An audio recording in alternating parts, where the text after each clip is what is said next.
Thus stands the case between God and us. We are entered into a covenant with Him for this work. We have taken out a commission. The Lord hath given us leave to draw our own articles.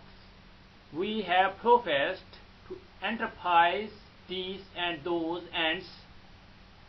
Upon these and those accounts, we have hereupon besought of Him favor and blessing.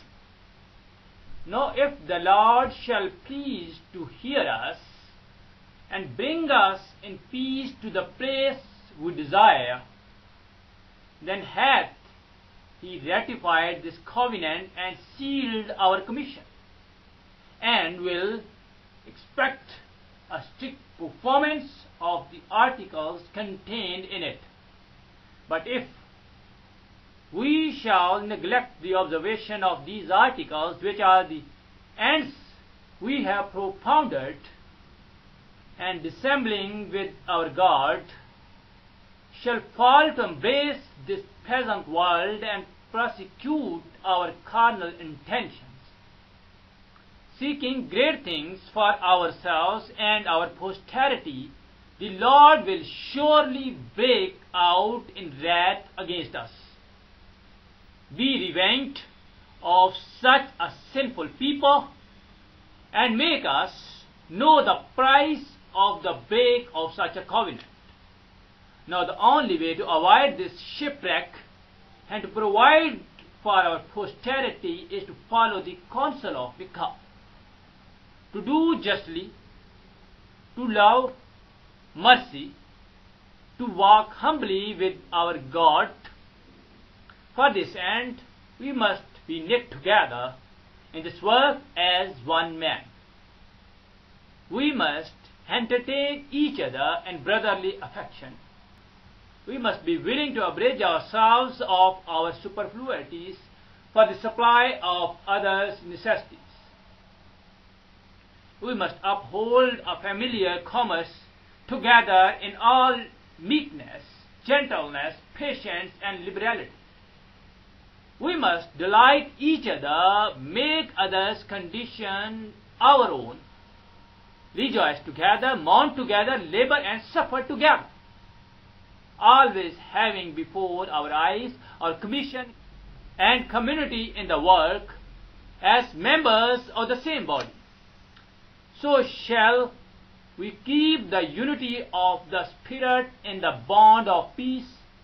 The Lord will be our God, and delight to dwell among us as His own people, and will command a blessing upon us in all our ways, so that we shall see much more of His wisdom, power, goodness, and truth than formerly we have been acquainted with. We shall find that the God of Israel is among us. When 10 of us shall be able to resist 1,000 of our enemies, when He shall make us a praise and a glory, that men shall say of succeeding plantations, the Lord make it likely that of New England. For we must consider that we shall be as a city upon a hill. The eyes of all people are upon us, so that if we shall deal falsely with our God in this work we have undertaken, and so cause Him to withdraw His present help from us, we shall be made a story and a byword throughout the world. We shall open the mouths of our enemies to speak evil of the ways of God and all professors for God's sake. We shall shame the faces of many of God's worthy servants, and cause their prayers to be turned into curses upon us, till we be consumed out of the good land whither we are agoing. I shall shut up this discourse with that exhortation of Moses, that faithful servant of the Lord, in his last farewell to Israel.